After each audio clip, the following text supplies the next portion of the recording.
Guys, I'm sorry. I guess I should unmute my mic before I start talking to you. Welcome to Q&A Thursday. Sorry about that. Let me know what questions you guys have for me. Put them in the chat box below. I'll be more than happy to answer them, all right? While we wait for those questions to pile up in the chat box, let me tell you about a quick case study that we're running. I'm telling you quickly, the case study is not quick. We are building and scaling Amazon physical products business to $1 million in revenue. Totally transparently, you see what products that we're launching and every step along the way to get there. We're donating all the money we make to charity. We're building schools in underprivileged countries around the world. So it's a really exciting thing to be a part of. You can find out about it at junglescout.com/million. Sorry about the no sound, guys. That's embarrassing. But we do have questions in here, so let me get straight to it. All right. Is it possible to use one Seller Central account for arbitrage and one for a private label business? I would not recommend doing this. One, it's against Amazon's terms of service without prior written approval to have multiple seller accounts, and at the same time, you just don't really need it. I don't know. A lot of people feel like they need to have like multiple seller accounts for selling different products or whatever. The truth be told, no one really ever goes into like a seller storefront to see what they're selling. Like customers don't care about that. They're just there to check out and just to buy something. So I would not do that.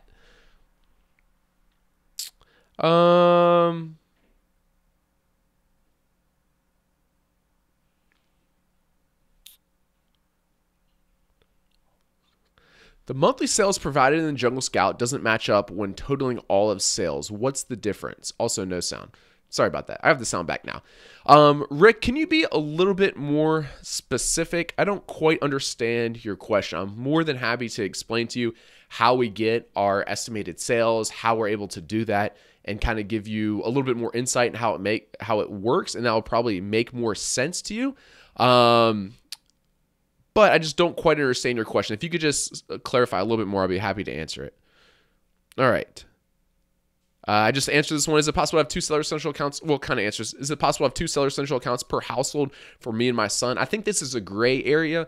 And if it was me, I would definitely reach out to Amazon and just make sure they understand what you're trying to do and go from there. I think technically it's only supposed to be like one per household, but I've heard stories where they're like cool with it if it's like husband, wife, father, son, whatever, different people who have different businesses. Hey Greg, at what point do you recommend getting an inspection, just pre-shipment or during production as well? This is going to be a gauge for you of how like risk averse you are. And also probably the value of the production run that you're doing.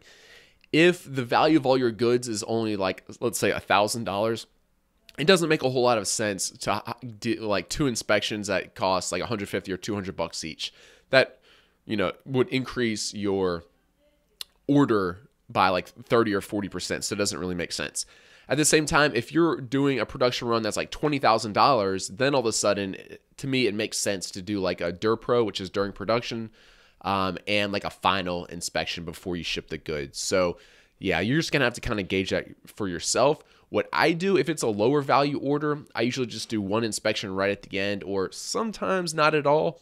If it's a more expensive production run, then I'll do one at like the 20% DurPro and then the final one.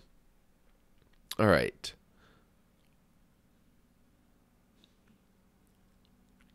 I have 776 characters in my description, finding it tough to get to 1,000 and it's delaying my launch. My advice to you is go ahead and launch now. It's okay if you don't have all 1,000. Keep in mind that you can forever continue to edit your your listing in Seller Central. So it's not a big deal if it's not perfect yet. Like I'm still changing listings that I initially launched 2-3 years ago or whatever.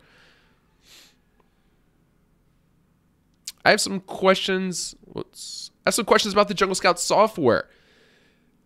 Is email the best option to get my questions answered? Sure. Yeah. We have a customer support team that works 7 days a week, 20 hours a day. So it doesn't matter where you're at in the world. We'll still answer your ticket quickly. Just reach out. hello@junglescout.com.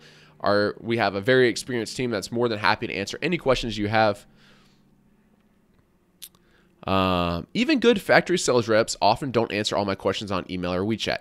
How would you talk to them considering these factors are in my short list? The best thing to do to get all your questions answered is to use a messaging service like Skype Messenger, like WeChat, like WhatsApp. Generally, Skype Messenger and WeChat are the two most common ones for communicating with sales reps in China. And just ask them one specific question at a time, wait for them to answer it, then ask them another specific question. I found the same thing as you, that like if you send them an email with like 10 questions, even if they're all numbered, they likely don't all get answered. So I really prefer to just talk to these sales reps over Messenger. That's like what I found is the best thing. Bootstrap Boutique says JS support is awesome. Thank you very much. Let me pull up a few of the Facebook questions to make sure I'm fair here.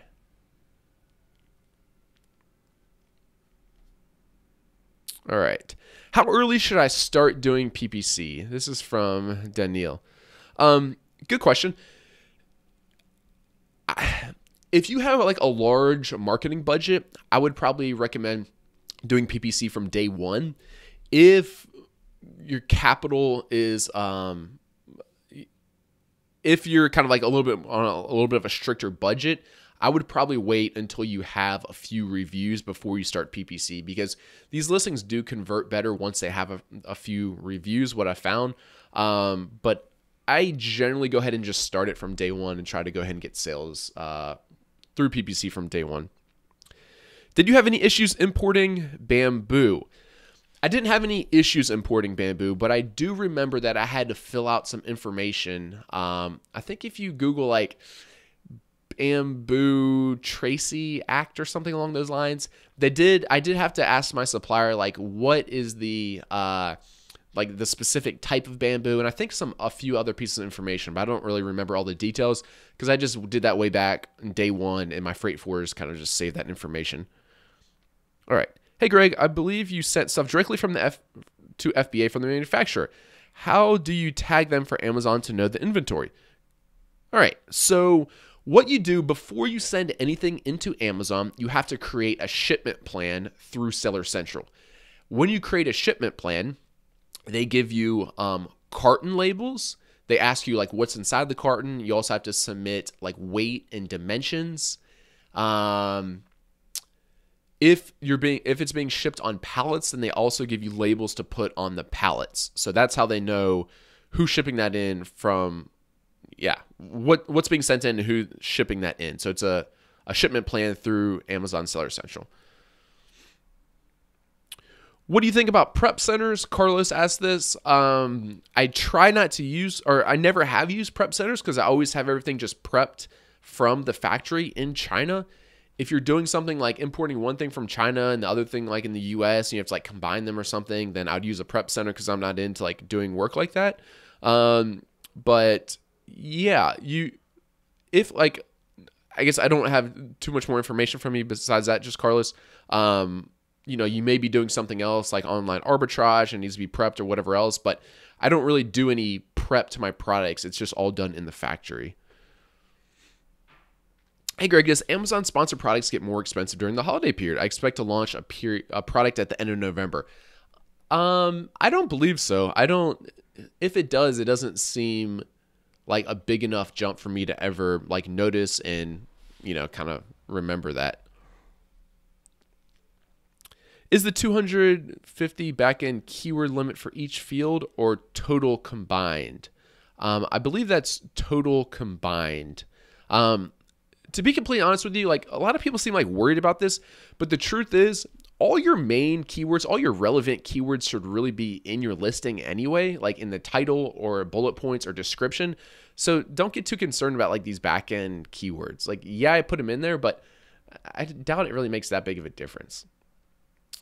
How about helping a relative account selling the same products? I don't know for sure what that question means. Do I need to worry about VAT if I don't make above $84,000 in the UK market? Good question. We put together the ultimate guide to VAT. It's on our website. Go to junglescout.com, click on the blog. I think it's the top 1 or 2 blog posts right now. It's like $1 Million Case Study Session 6. We have a video on it, and we have a whole bunch of written content.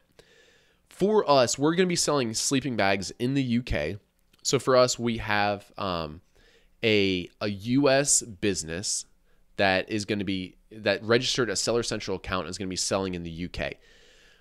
Before we can import our goods and store them into the UK, we have to sign up for a VAT number, okay? And we do have to pay VAT even before we hit the $84,000 threshold. I forget exactly, but I believe that's because we're storing our goods there and our company's registered outside of the UK. If we were to set up a UK company, then I believe that we wouldn't have to pay VAT on that first $84,000. But I'm obviously not an expert in this particular situation. So, yeah, I would recommend reading that blog post on our website. And it looks like our community manager just pasted the link for it inside of our Facebook group in the comments there. All right. Boris asks, would you say it's harder to start as a new seller in the EU simply because of the company and VAT registration requirements right from the beginning? No. I used to be intimidated by VAT. It seemed like something that was scary, that because there was no good information on the internet about it. But after we interviewed a few experts and put together this ultimate guide to VAT on our website, it's not scary anymore. It's pretty easy. Like, I already have a LLC in the US. I already have a company in the US. All I have to do is register for a VAT number, which is pretty easy to do. And then after that, just do like quarterly filings in the UK, and I'm just going to hire a company to do it. They charge me like $150 or something, and it's just handled. So it's not very hard. Yeah, those are like 2 pretty simple steps. But like I said, read the ultimate guide that we put together. You'll then understand that it only seems difficult because no one had like a good handle, and there was no good content on the internet about how to do this specifically for Amazon sellers. Tom said, hey, Greg, do inspection companies usually specify exactly which piece of product has a defect so these particular products can be shown to the supplier and they can be fixed or replaced? Generally, how inspections work is, all right, let's pretend I have 1,000 baby towels. They'll go in there and they'll randomly select like 10% or 20% of the goods. So they'll go in there, they'll pick through all the cartons, they'll pull out. If I have 1,000, they do 10%, they'll pull out 100 of them. They'll open the 100 boxes and they'll go through. And yes, they probably could tell the factory which ones are like messed up and to be fixed, but bigger picture, what you're looking for is like, what is the percentage rate of defect? And then there's also like different types of like defects. There's like critical defects, and this would be like something like very major that like right away when they open the product, they'd be like, oh, this is total garbage. There's like major defects that would be maybe like the color shade is incorrect. And then there would be like minor defects, and that would be like on our hooded baby towels, like there's a thread end that should have been cut off like very short, but it's a little bit too long. So it's more so like an Amazon customer probably wouldn't return a product because of that, but it is like a lower quality. So, and then generally you set guidelines like, okay, out of, I allow 1% minor defects, I allow 0.25% major defects, and I allow no critical defects like for those 100 units that you sampled. So that's generally what you're after. And then after that, you can work with your factory like if they were to fail that inspection. Hey, Greg, do you know how FBM works and if AMZ Prime applies?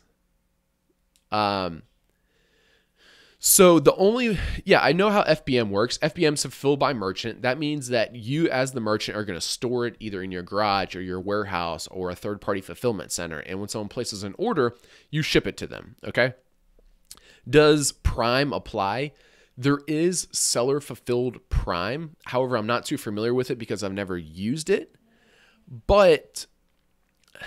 And the reason I've never used it is because I don't know why most people would. Amazon has the lowest fulfillment rates out there. This is not the type of work that I would personally want to do or even would want to hire a team to do. Then you have to, like, you're either your garage is full of stuff or you're buying a warehouse and you're managing warehouse staff, and you probably can't do it cheaper than what FBA can with their robots and stuff.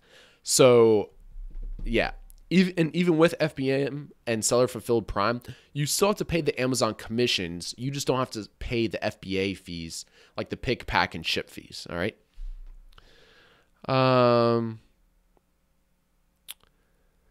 Wholesale Ted mentioned a bug in the Niche Hunter.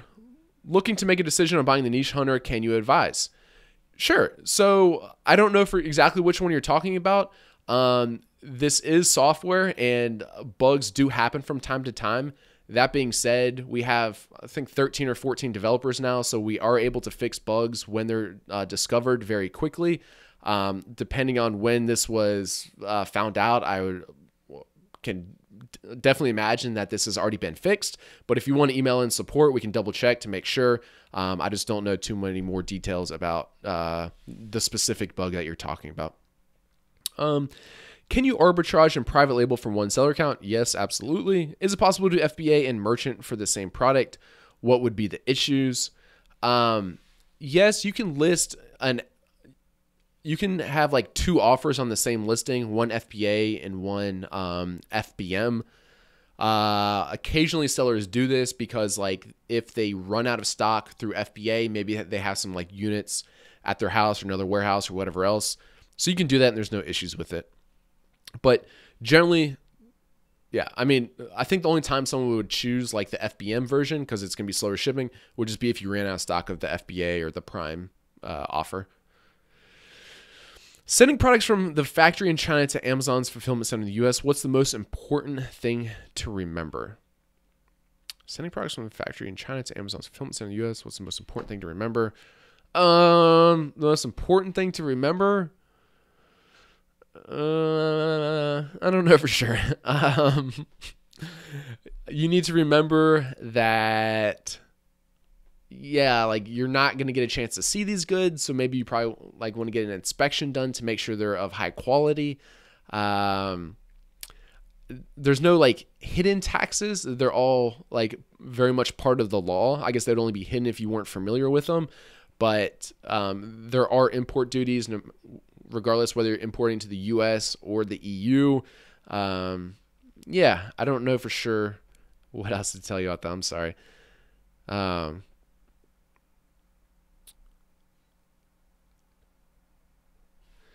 Average monthly sales is 287. Oh, this was a follow-up with the last question about how we calculate estimated sales. Average monthly sales is 287. If I total the top 10 sellers, the total sales is 3,000. It sounds like maybe you're confusing like the sales from one individual listing with the top 10 sellers and each of their individual sales.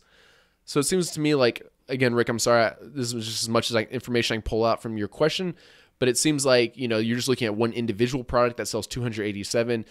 And then if you can add up all the top 10 sellers, it's 3,000. Maybe that answers it. Hopefully so. Let me grab a few questions off Facebook here. Where can I get one of those Jungle Scout shirts? We do have some Jungle Scout shirts for sale on Amazon. If you just search Jungle Scout shirts, you'll pull some up. Everyone always asks that, so I guess we need to like print some more, because a lot of like this shirt, this was just made for one of our company offsites. I guess we need to, print some more of these and put them on Amazon or have them somewhere else so we can send them out to our customers and stuff. How would you launch a product and do super URLs still work? What's the alternative? How do you check to see if you're indexed for keywords? 3 questions in one. Super URLs never really worked, in my opinion. That was like the biggest old wives' tale like of Amazon.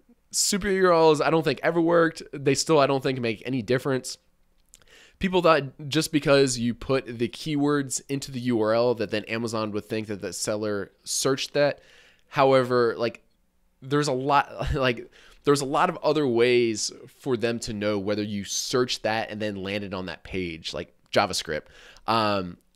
So no, don't worry about doing the whole super URL thing. It doesn't make any difference.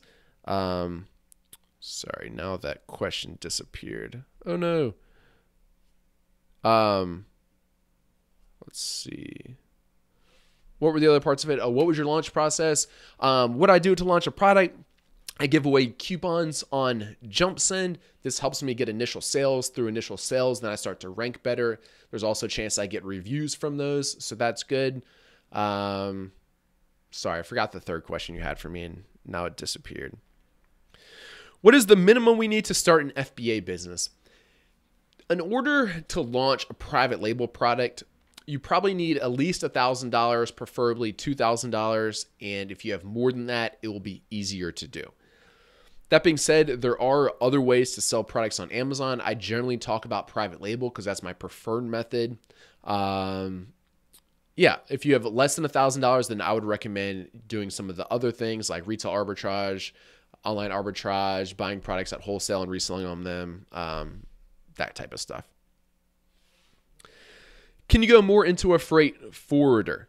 Frank, next Wednesday, we're bringing on a freight forwarder in the $1 Million Case Study to interview them. We're going to ask them a whole bunch of questions. So that's next Wednesday. You can sign up at junglescott.com/million. However, a freight forwarder, essentially what they do is they facilitate the shipment from overseas to your destination. So it would be very difficult. I think it's possible, but practically not, to like ship something like ocean freight not using a freight forwarder, but you'd have to figure out how to contact like vessels to book a container on there. You'd have to figure out all of the port like documents and all that stuff. So it's pretty much impossible to not use a freight forwarder. So essentially all a freight forwarder does is they know how to do all this paperwork and all this crap and they know what vessels to call to book your container on there and all that kind of stuff to ship it into the US. So the truth is, I don't know that much about all those details. People ask me sometimes like, do you know about filling out Form 382 through the U.S. government to get it through customs? Is like, no. All I do is tell my freight forwarder, hey, this is where my baby towels are. I need to get them here. Here's my money. Make it happen. And they do. So, yeah. That's a lot of questions in here. Sorry if I skipped yours. All right, I'm just skipping to the bottom of YouTube. I'm sorry. You can put your question in there again if you want. Is eBay or Amazon better for e-commerce? eBay is dying. Amazon is growing like crazy. So I would recommend Amazon. Does Amazon check item for any faults, defects when the item arrives at their fulfillment center? No, they do not. They just put it on the shelves and they fulfill their orders. They don't have any type of inspection service there. What odds I can do for existing products while listing my product? I apologize. I don't understand that question. If you want to try to put that in there, maybe phrase a little differently, I can try to help. Hey, Greg, so I was talking to a 7-figure seller the other day, and he said your teachings are very basic. What are your thoughts? Good question. I think I'm able to simplify Amazon in a way that's easy for people to understand and therefore to start their own business. The other truth of it is I'm a big believer in like the 80-20 rule. So like 20% of your actions on Amazon are what accounts for like 80% of your success and this type of stuff. So oftentimes people like to talk about like these like little hacks that they figured out and like this other like gray hat type stuff, like all that. Or yeah, you need to be building like your email list and Facebook ads and all this kind of crap. Well, I've launched a whole bunch of products. I've tested almost all that stuff. And the truth of the matter is, in my opinion, in my experience, if you just launch more products, it's way easier to scale up your business and to make more money than trying to do all this other stuff. So I do stick to the basics and it's what works. So yeah, that's what I have to say about that. Quality control issues. What happens if quality of your product drops and you get a lot of returns and bad reviews? How do you handle this with the factory? This is just how do you handle this with the factory? You talk to them about them. You tell the quality is not up to par. Maybe at that point you need to get inspections or you need to choose a different factory or yeah. Digital nomad question. Where do you store your things with sentimental value? Surely you didn't get rid of everything, right? Thrilling 360 asked this. So for those of you guys who are familiar with my story, You may be familiar that 3 years ago, my wife and I, we sold pretty much all of our stuff. We sold our house and our car, and we started traveling. We've never looked back. All my worldly possessions, pretty much all my worldly possessions, fit in one carry-on suitcase. Where did you store things with sentimental value? Sure, you didn't get rid of everything. Yes, you're correct. We have 2 boxes about like this big that we stored at my wife's parents' house. So we have 2 boxes full of like some like wedding gifts and things like that. And yeah, we got rid of everything else. That stuff just, it weighs you down. Are there requirements for free removals before October 1st? Seems like I can't do it. I apologize. I don't really know. I haven't tried to do that. Hey, Greg, what can I do if my product is not selling? I tried Amazon PPC, Facebook ads, 40% discount, and friends buy to enhance the ranking and visibility, but with no luck. What are my options here? Ashley trades to this. I would need to learn a little bit more about your specific product, and you probably don't want to put that in the live chat. But essentially, if your product's not selling, you need to increase your sales velocity. It sounds like you've tried a few of those things. At this point, I would probably have to like see a little bit more. Like, are you ranking on the first page for your main keyword terms? If not, you have to be thinking about like, why not? Is it because your sales velocity isn't high enough? Is it because your conversion rate isn't high enough? If your conversion rate's not high enough, then you need to be like looking at your product compared to your competitors. Are you offering it at a competitive price? Do you have good photos? Do you have a good listing? What are your reviews like compared to your competitors? Those are all the things you need to be thinking about.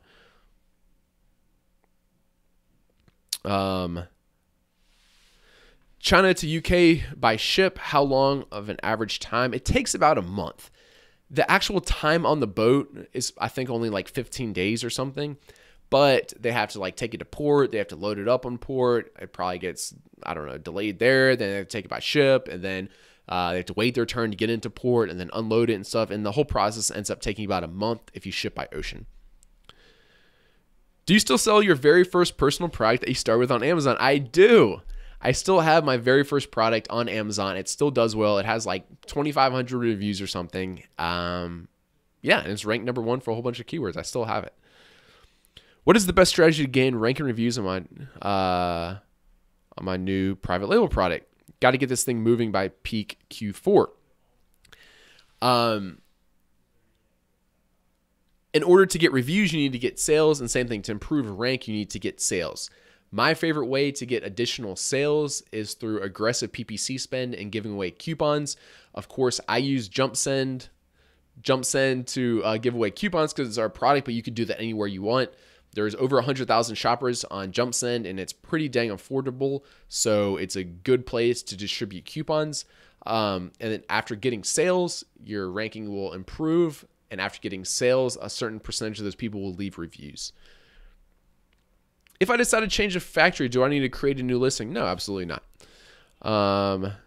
Have you ever enforced the 5% late fee included in your PO contract? My supplier was 1.5 weeks late in production, but I'm worried that enforcing the fee will hurt my relationship for future orders. Yes, I have enforced it.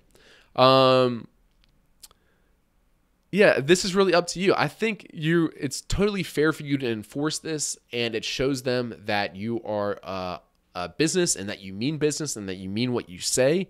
If you put this very clearly from the beginning in writing, I don't think there's anything wrong with enforcing it, and that's what I would do.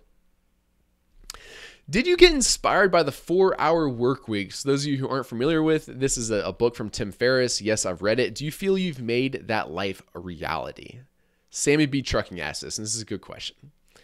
I was very inspired by the 4-hour work week, and I thought at one point that the 4-hour work week is what would make me happy in life. So the whole book talks about building all these systems in life to generate money without having to do much or very little work.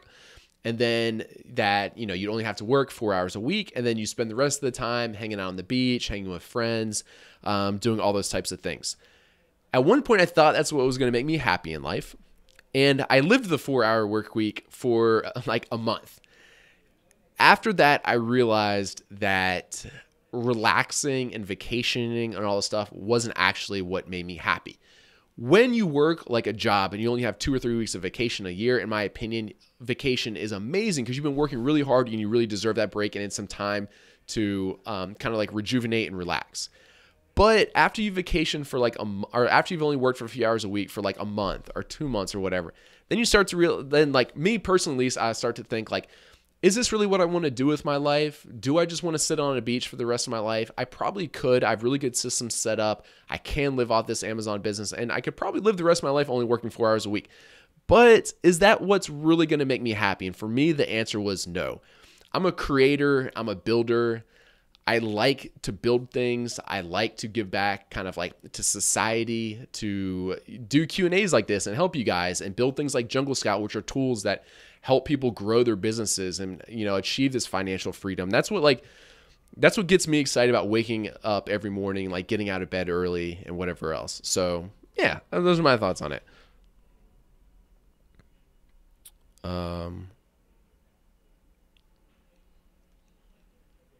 Sorry, I lost where I was at, so I'm skipping to the bottom of YouTube.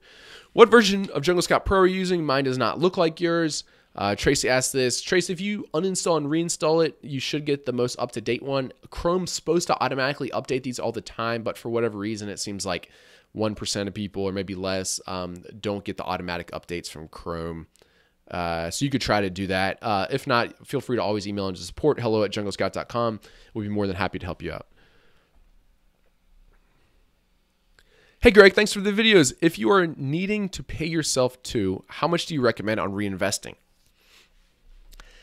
The more you reinvest into your business, the faster that your business can grow. That being said, we all have needs in life in order to continue to live. So that's really going to be like a personal decision. I personally, especially in the early days, would recommend paying yourself the least amount possible and reinvesting in your business. I think that's the best plan for like long-term success. But again, that's kind of up to you. Could you please explain Amazon Q4 possibly closing the doors regarding getting product on the shelves in time? Last year, Amazon, at what point, I forget what day or month, they no longer allowed new sellers to send in their first shipment until after Christmas. I think this was sometime in like the middle of October, maybe beginning of November. Nobody knows whether or not they're going to do that again this year. However, if you're a new seller and you've never shipped anything into Amazon and you're worried about this, what you could do is you could go ahead and just buy a few things from like Walmart, send them into Amazon, sell them on those listings, and then that way you've already shipped something into Amazon before. Worst case scenario, I think that does happen. You try to send in your product during that time where they don't allow new sellers to send in new shipments. And if that's the case, you just have to wait a few weeks until they opened it back up. That would kind of suck, but it's not the end of the world either. All right. I'm going to grab a few off Instagram here. Is TT always better? It seems credit card may be cheaper because my costs aren't that high. Generally, when paying factories, 90% of them kind of expect and want you to pay TT, which is a bank transfer or a wire transfer. That being said, if you use like the Alibaba trade insurance or PayPal, you could use a credit card. Maybe that would help like with the cash flow as well. So that's kind of just up to you. The only reason like the bank transfer would be, well, generally the fees would be like the least amount on a bank transfer because they'll generally want you to pay like the PayPal fees. But yeah. Taz, hey bro, really respect for everything you have done with Jungle Scout and your attitude. Thank you, Taz. Thanks for tuning in as well. How long does the short-term order defect rate update? I have a 1.8% short-term and 1% long-term. I don't really know how often it updates, but those are pretty good numbers, so I wouldn't be worried about that. How can I add or alter my product listing? If it's already listed by XYZ, are there any hacks to do that? If you created the listing, 95% of the time you do have listing control and you can change what you want on it.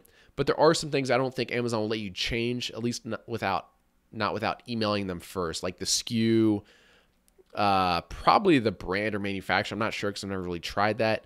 But I would attempt to do it, and if it doesn't allow you to do so, you can email seller support and see if they could help you.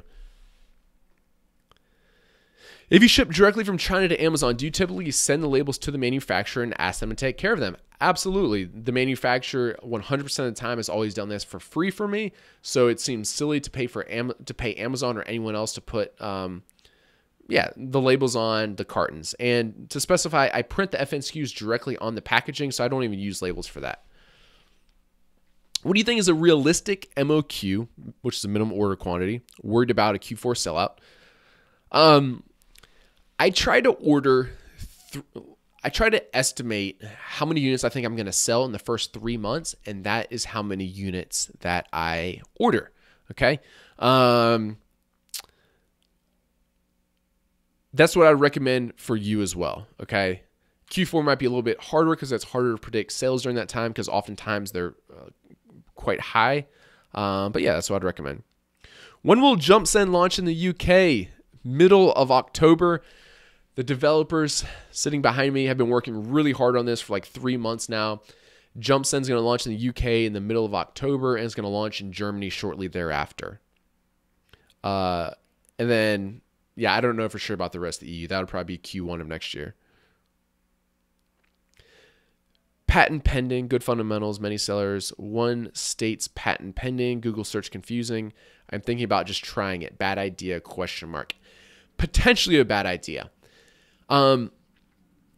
During the $1 million case study part 1, where we launched a product in the US, we brought on an IP attorney, and he did a really good job explaining patents and just intellectual property in general. I would recommend you watch that video. It's like an hour long, and by the end of it, you should have a great understanding of intellectual property. That's what I'd recommend for you to do.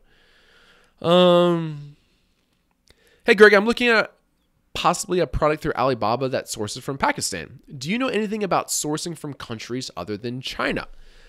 I don't know too much. I have one factory in Taiwan. The rest are in China. In general, I'm sorry. I guess I just don't really know much about it.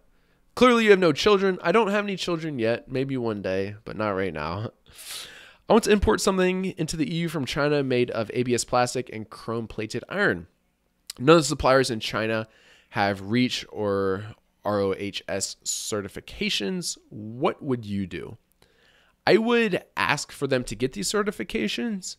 You may have to pay for them or split the cost with them, but that's what I would do. I am worried about the risk of long-term storage fees. Are sales low in January and February? So if we miss Q4, it'd be better to wait until after the 15th of February. Sales are still good in January and February. Sales on Amazon are strong all year round. There's definitely times of the year like Q4 where they're higher, but you still sell a lot of stuff in January and February. I mean, also just think like, what about all those people who get like Amazon gift cards, right? They're generally are purchasing stuff like kind of right after Christmas. I would not be worried about this if I was you. If you are worried about long-term storage fees, maybe you just order a lower quantity of units. Craig, what makes you successful in Amazon? Good question. If I had to say a few things I've done in Amazon to lead to my success, I would say consistency, that I'm constantly launching new products and constantly trying to improve on it. I would say sticking generally to the fundamentals and not getting too distracted with doing all these other types of things that you might hear people talking about. Like what I was saying, these little like hacks and these other little types of stuff. Like launching more products on Amazon is what increases your sales significantly. Doing little hacks to increase your sales by like 2%, that doesn't make, it's not really worth your time in my opinion. All right. Let me grab a few from something else. What happens if we're in the middle of sending our product to Amazon during their cutoff time? I don't think that's possible. I think either, as long as you can create, I'm not positive about this, but how I assume it would work would be if you create the shipment plan and it allows you to do so, then you could still send that in. That's how I would guess. I doubt I doubt Amazon would say like, oh, like this product's like in the air coming to you and now you can't ship it anymore. As long as, I think probably as long as you create that shipment plan and you're in the middle of fulfilling that shipment plan, I think it would probably be fine. What do you think about paid courses? Paul Lee said this. I'm a believer in education, and I pay for a lot of courses myself, okay? There are a lot of good Amazon courses out there, and if you believe that an Amazon course is structured in such a way that you would get more benefit out of it than, say, something like the $1 Million Case Study, then go for it. I mean, at the end of the day, paying for a course, even if it's a few $1,000s, is pretty small amount in my opinion compared to like what the potential is and compared to what people pay for going to like college and university, when at the end of that, oftentimes they're not even like qualified or aren't even able to get a job. So those are my thoughts on it. I actually just spent $1,000 yesterday to pay, not for an Amazon course, but a different type of course. How long until you get charged for long-term storage fees? I think after 6 months is when the storage fees increase a lot. The storage fee structure is different around the holidays, though. You just have to Google it and look at it. How often do you fail with a product? John said this. Okay, so let me describe to you my definition of failing with a product. When I fail with a product, it's because I've been selling this product and the margins aren't as good. The margins aren't good enough for me to justify reordering this product. Instead, I would prefer to reinvest my cash in a different product. I've never been stuck with a product that I couldn't sell because I'm aggressive about selling them. If a product hasn't started selling yet, I'm giving away coupons to increase the sales on it, or I'm aggressive like on PPC spend to really get the sales up for this particular product, okay? So I think some people are like, people oftentimes ask me like, how many products do you have where you just have like 3,000 units sitting in Amazon's warehouse? And it's like none, because I would never let that happen. I would just continue to be giving away coupons and continuing to be giving away, or continuing to spend pay-per-click until my product's selling well enough that it's ranked well and getting those organic sales. So maybe I order 1,000 units and I have to give, and at the end of the 1,000 units, I'm like, you know what? I had to spend too much like on promotions. My margins for this product are only 5%. Then I would cut that product. I wouldn't reorder it, and I would reorder something different and invest my cash there. Do you have a manual or written guide to starting on Amazon? I like your videos a lot, but I would like something to read. Yes, we have lots of written guides and written ebooks. One that comes to mind is we did the first 10 episodes of the $1 Million Case Study into an ebook, into a written format. If you go to the free resources section of the Jungle Scout website, I forget exactly where that's at. Maybe someone can drop it in the chat box, but you can download it there. All right.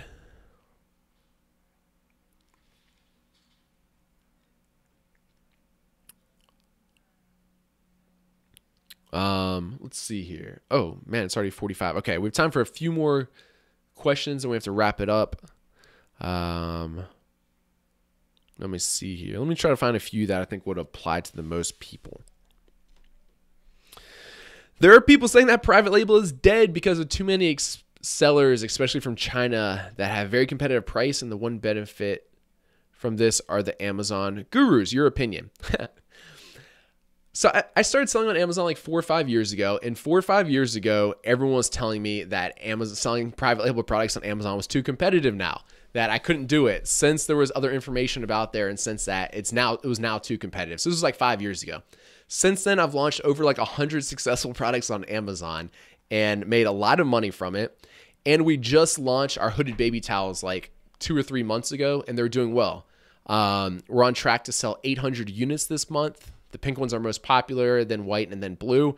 And I will continue to successfully launch private label products on Amazon for years and years to come, even though, for the past 5 years, it's been way too competitive. And for the past 10 years, everyone will be saying it's way too competitive. So as you can probably gauge from my answer, I don't think it's too competitive.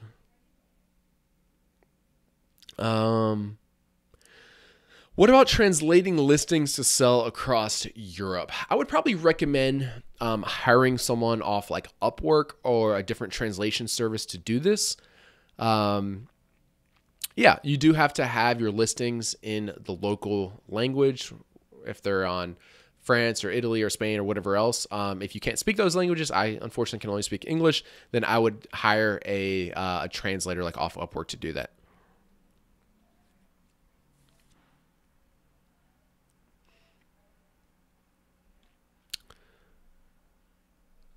Yeah, like what Albie Do said, the best time to plant a tree was 20 years ago. The next best time is now. The same thing goes for selling on Amazon. What was the budget for hooded baby towels? To be completely honest, I don't remember off the top of my head, but if you look back in the blog post recaps, we broke it down exactly how much money we were spending on it. I think it was a few thousand. I think we ended up spending for the initial order something like $4,000, but we also shipped a whole bunch of those air, which wasn't the best business decision, and we recognized that and admitted that at the time. But since it was a case study, we were anxious to like get it hurried up just so we could continue to kind of create content around it. But I forget exactly, but you can look back in the recaps there. Is Amazon more competitive than selling real estate? I have no idea. I don't know anything about selling real estate. Yeah. All right. And this, I can tell like by these questions now. All right. So I remember like back when I had a real job and I was looking to become an entrepreneur, I was looking at like tons of different options. I think I was just like Googling like make money online or like whatever else, right? Looking for all this different stuff.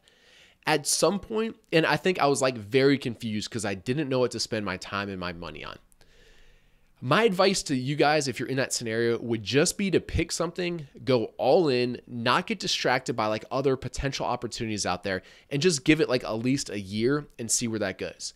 In my opinion, selling private label products on Amazon is the best opportunity for entrepreneurs right now. However, use your own judgment, decide what the best thing is for you. It might be because of like your personal kind of like superpowers or like what you're good at. But it's very important to choose something and to go all in on that and devote at least like a year of your time to that and give it the opportunity that it deserves to become successful. All right. One question. We have time for one last question. All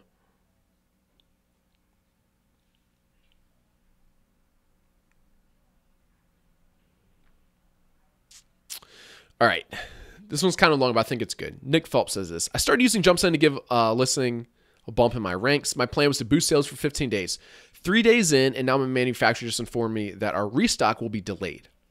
At our current rate, this will put us out of stock for about a week. Should I keep up with the JumpSend promos and PPC until I run out of stack, or pull back to avoid selling out? This is a tough one. And I really kind of do both of these sometimes. I would probably try to pull back a little bit and see what happens. And then maybe start the aggressive promotions again once you get more units in stock.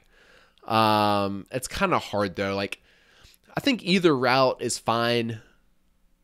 I don't know if there's one clear winner here. You could probably do either.